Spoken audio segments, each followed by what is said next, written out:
मुंबईच्या महालक्ष्मी मंदिर परिसरात एक बेवारस बॅग सापडल्याने गोंधळ उडाला। घटनेची माहिती मिळताच पोलीस महालक्ष्मी मंदिर परिसरात दाखल झाले। सर्व भाविकांना महालक्ष्मी मंदिर परिसरातून बाहेर काढण्यात आले। मंदिर रिकामं करून सध्या तपास सुरू आहे।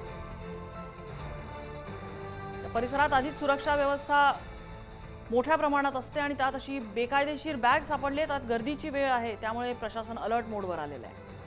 धनंजय दळवी अपडेट देत आहेत। धनंजय, सध्याची काय परिस्थिती?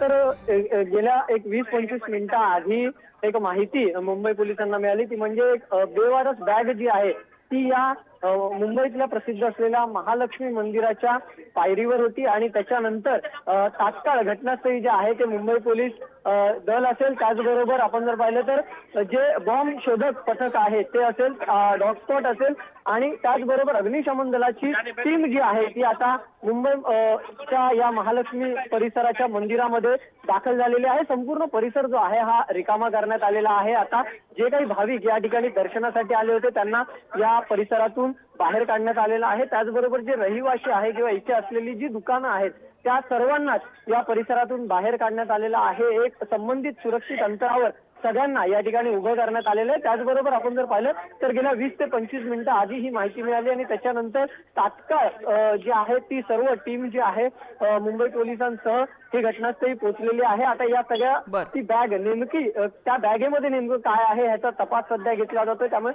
बॉम्ब शोधक पथक असेल, डॉग स्क्वॉड असेल यांच्या मार्फत माहिती घेतली जाते आणि काही संशयित गोष्ट असेल तर त्या पद्धतीने ती हाताळली जाते आणि त्यानंतर आता नेमकं या बॅगेत काय आहे हे पोलिसांच्या तपासानंतर कळेल। मात्र सुरक्षेच्या दृष्टिकोनातून संपूर्ण परिसर रिकामा करण्यात आलाय। अगदी धनंजय, अपडेट घेत राहू। तुर्तास धन्यवाद या माहितीबद्दल।